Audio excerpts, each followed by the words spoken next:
Hey everyone, and welcome to Return to Writing. I am Christina D, and welcome to the next episode of More to the Story, where we dive into different types of media, whether it's games, movies, books, whatever, and talk about the different theories or little details that people have looked over. And once again, feel free to just click off now if you're not interested in this, but we are talking about Five Nights at Freddy's once more because recently, with the release of Security Breach on the Switch, I've been watching a lot of Let's Plays. I even finally got the game myself, even though I got it on PC, because I am horrible at controlling the camera with the analog stick, so freed up a ton of space. But I noticed a couple things. I even made a YouTube short about one of these things, and I figured what better thing to make a video on than some of those topics. So let's get right into this, shall we? So starting off strong, we are going to talk about the scratches in the vents, specifically at the start of the game. Now, while my short talking about this didn't get as much traction as the video talking about another detail I noticed, I want to suggest my theory for the scratches in the vents as far as at the start of the game by Freddy's room goes. So, obviously in the vents, you see you see scratch marks across the bottom of the vents. Now, with all of the different lore, you could argue that this is the amalgamation or the blob or whatever you want to call it going through the vents. People have said that plenty of times in other theories, but in this one particular case, at the start of the game, going through the vents from Freddy's room to the main lobby or the main area, I think it was Freddy. Because think, he's the one that told us how to get through the vents to get out. So, before you think I am a little crazy on this one, hear me out. Hear me out. Now, I may have taken a couple screenshots while I was playing the game, and let's talk about these scratches for a sec, shall we? Note that first of all, they take up the whole base of the vent. That requires something rather large. Granted, this could also just be a texture in the vent, but it's interesting that it's spaced out. If it was just a vent, like metal texture, it would be more consistent. But this is sort of spaced out, like this is something that was caused by something going through the vents. If it is something going through, this thing's got to be relatively big, at least, to scrape the full of the bottom of the vent. Not to mention this one particular bit right here. Why else would this be broken in the vent? Like, it's a little weird that something like that would be broken in the vent if there wasn't something going through it that wasn't able to fit. And I mean, Freddy is he's a big boy. Freddy isn't exactly a small animatronic. Like, this isn't caused by, like, the little tiny music man. This is something sizable that probably bumped into it, pulling it off the wall as it was rounding that bend. And who suggested that we go through the vents? Freddy. Which leads me to believe that there is a good chance he possibly escapes in his free time. What he does, I have no clue, but I'm leaning towards the theory that Glamrock Freddy occasionally ventures out into the Pizzaplex, possibly when no one's looking. Which could also be why Vanessa has a bit of a tood towards Freddy. Like, this probably isn't the first time he's gotten out when he wasn't supposed to. Um, this is kind of a good segue into the next thing that I also talked about in a YouTube short that kind of blew up, and that is also at the beginning of the game, also around this part of the game. And that is just Gregory traveling around in Freddy. Now, I don't know why it hit me recently, but it's interesting that we do get Freddy vision, we get Freddy view when playing. I mean, granted, It's probably just, oh yeah, we're playing as Freddy. We get to see through Freddy's eyes. But A, how is Gregory fitting in there? And B, how is Gregory seeing from inside Freddy? Because you could argue that, oh yeah, Freddy vision is just because we're playing as Freddy. We're seeing it through Freddy's robo eyes. But somehow Gregory is seeing. Because I was literally just playing the game before recording this. And at the start of the game, when they're going through the underground tunnels in the Pizzaplex, while Gregory is huddled up inside of Freddy, he asks, "What is this place?" As in referring to his surroundings, which implies he can see where they are. I mean, it wouldn't be on the Fast Watch. I would imagine there's not much room to even look at anything in the Fast Watch, and you can't connect to Freddy visually in the Fast Watch aside from the cameras. Unless somehow one of those cameras, unbeknownst to the player, is connecting to Freddy somehow?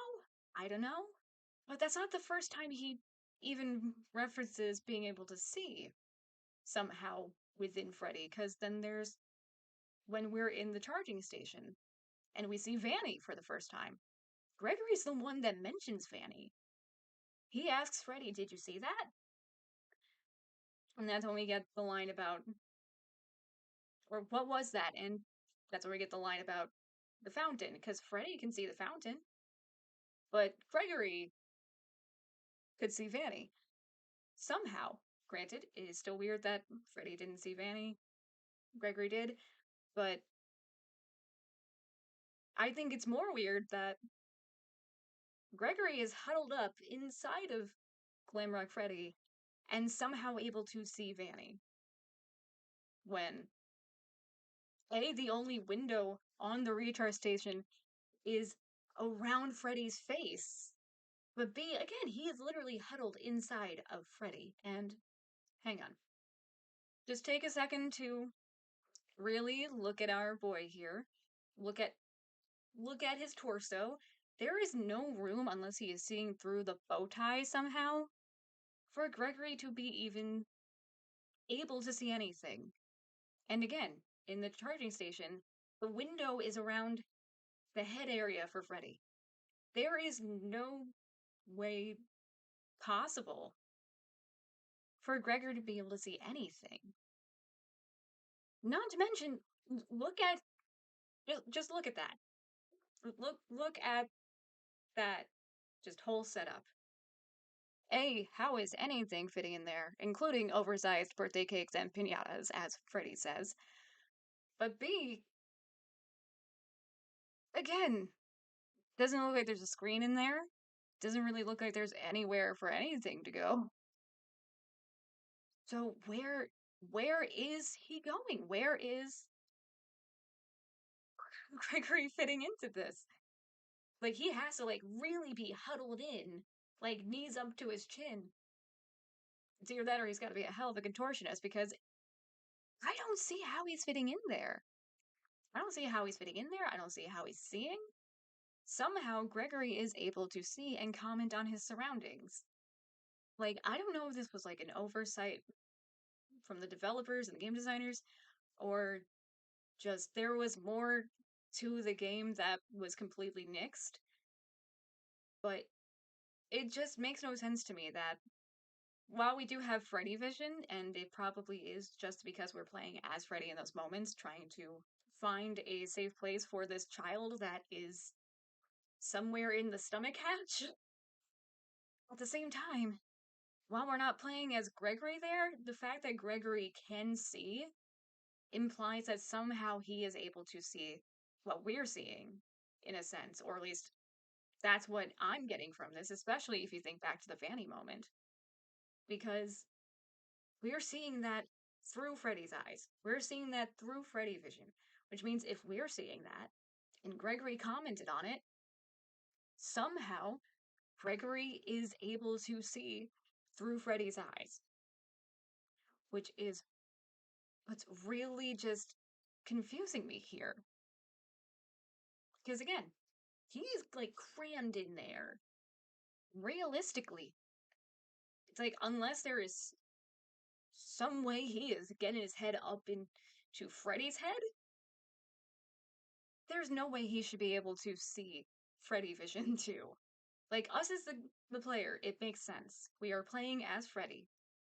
But for Gregory to be making those comments, to be questioning his surroundings while inside of Glamrock Freddy, and especially to see Vanny through Freddy Vision, because that's how we see it, which implies that that's how he's seeing it. Somehow, it's like, unless he's like huddled up with the Fazwatch in front of his face like this, somehow Gregory is able to see, and it makes absolutely no sense. And then, speaking of the fact that Freddy is rushing around this pizzaplex, trying to find a safe place for Gregory this whole time to help him escape. Let's talk about the third thing, which is something I've also heard a lot of people talking about, and that's why I think Freddy isn't going after Gregory the same way that the other animatronics are. So here's my version of it. My thoughts are that it's not the spirit of, I think the running theory here was Michael Afton. My thoughts, hear me out. This one makes a little more sense. Freddy was in safe mode. He was in safe mode and out of commission before the orders were given. And while the orders were given for the animatronics to go find Gregory, that's why he's not attacking. He wasn't given the order. He was out of commission. And why is he helping Gregory? Because it is more than likely in his programming to help any lost child. This is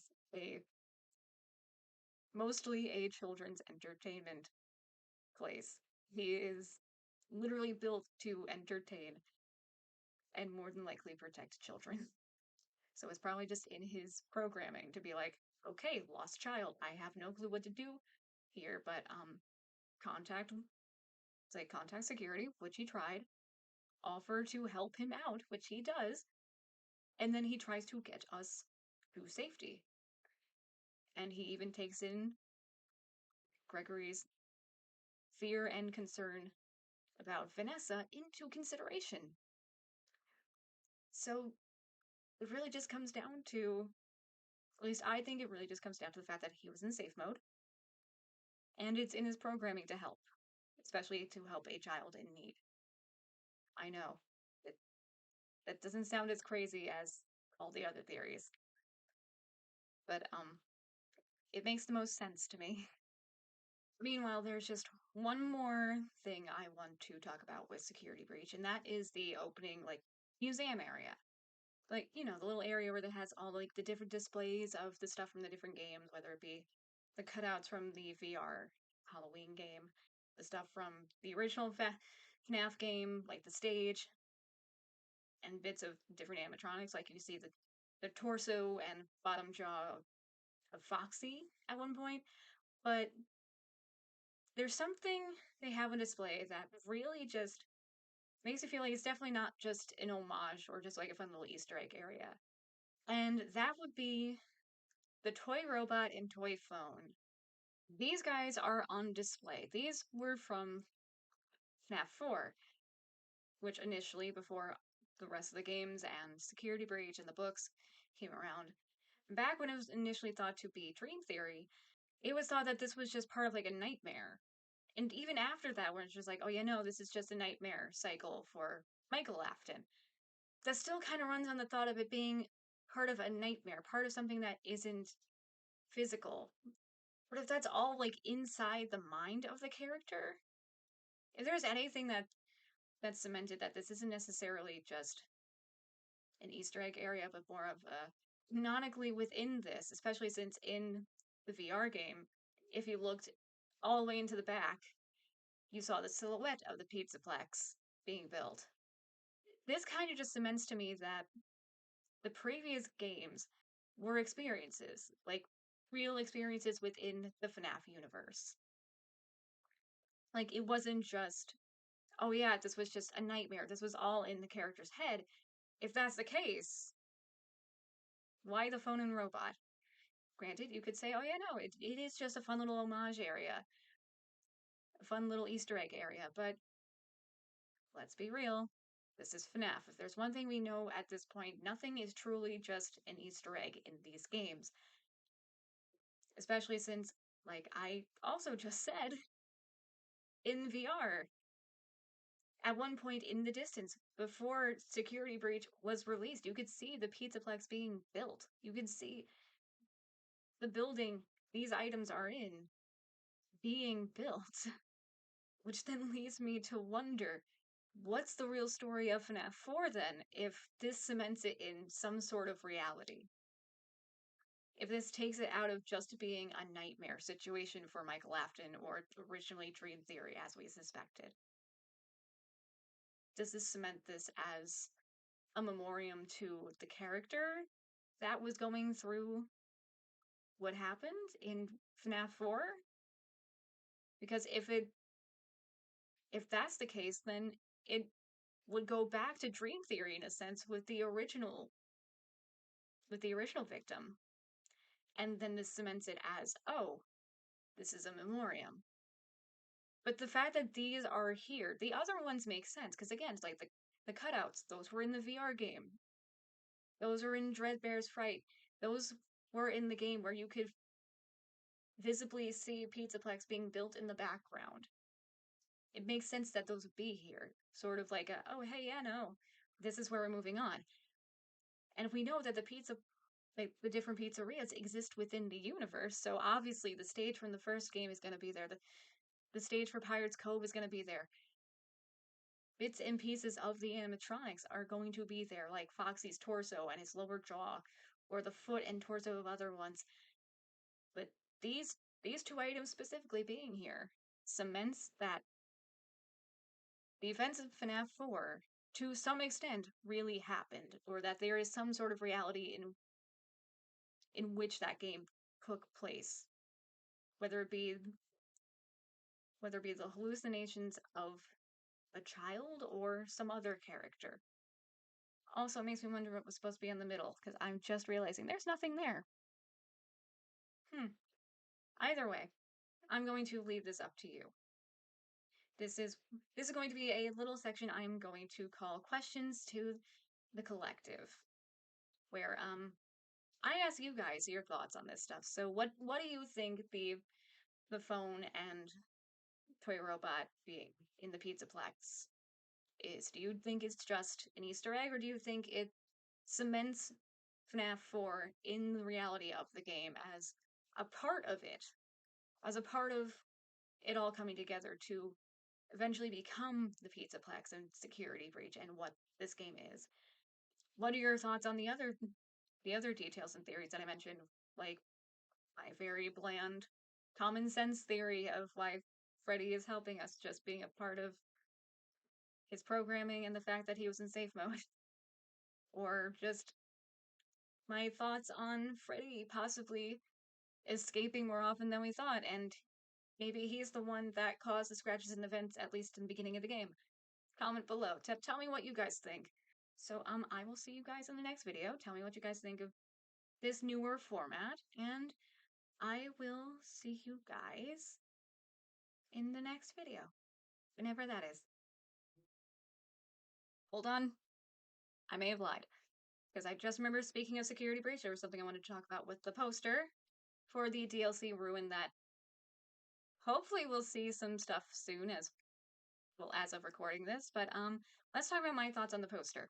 Because the only thing that's really, really throwing me off is this one screen right here, the Help Me screen. Because note, only 4 of these screens are showing basically duplicates. Between Help Me and the one of Gregory looking at his Fazwatch. Those are the only 2 that aren't a loop. They aren't a double. But the Help Me one really gets me because if you look carefully at it, like really, really look at it, it doesn't have that same just like the lines over Gregory, it, which just make me think he's either not actually Gregory, and it could possibly be something posing as Gregory, calling in whoever she is, which means they probably have some tie to each other, and she's coming to help him under the assumption that he's in trouble, or he's standing in front of a giant screen, which then doesn't make any sense with the text being there. But I'm kind of leaning towards it could be something posing as Gregory because, again, the other 4 screens at the top, those are duplicates. Considering given just how deadpan he is there, even though it says help me, and the fact that there's nothing there. Like, it's all static behind him. It's not static over him, which kind of then implies that he's in the screen unless he's standing in front of a giant screen. That's what's making me think this could be like the glitch for some reason, either glitch trap or some sort of portion of that virus posing as Gregory to call this character in. But with the other screen of Gregory looking at his fast watch, I'm wondering if that's a recording or if that's possibly connected to the character, maybe implying, oh, Gregory is still on the run. Gregory is still trapped within this and he is looking for help, but which one's the real Gregory? Like maybe that look of shock in his face, because it does look like he's a little shocked there. Hang on, let's try to zoom in. Enhance. Enhance. Okay, maybe not shock. Maybe okay. Teensy bit of shock, teensy bit of what the hell. It could be like one of those what the hell, what are you doing here kind of moments. Because she's looking up. Like that's the top back of her head you're seeing. So she's seeing these screens, which is making me wonder if it is the glitch trap virus posing as Gregory, is this the real Gregory realizing she's there? And this just being a fake Gregory? Because that's what it's leaning towards to me. And I would definitely say this is probably a post-fire ending. Because, I mean, yeah, Chica's looking a little melty. She's looking a little melty there. But as far as she goes, as this character goes, I'm just gonna say she more than likely has a connection to Gregory, which is why she went to the Pizzaplex. Whether Gregory actually called her in or if it was someone else posing as him, she is there for Gregory. She is there. More than likely, they will be connecting to each other through cameras. At least that's the vibe I'm getting. Like, we'll probably be directed through the Pizzaplex throughout it, and occasionally like run into screens where we talk to Gregory or communication through Fazwatch. I don't know, but he could. It could almost go like a Bioshock route in a sense, where Gregory poses as our Atlas, which would then tie into fake Gregory. I just had a thought saying that it could be that. Fake Gregory could be our Atlas for this. This could go Bioshock. Then eventually we get faced with both Gregorys, and it's just like, oh, that's when it gets real. And that would be when Chica and whoever else is left is sent after us. Because, I mean, we know someone's in control with those eyes, and I think someone said there were more eyes over here. Oh yeah, no, you can kind of vaguely see it if you squint. But yeah, I think there's potential for the DLC to go a little Bioshock on us. I think there definitely is.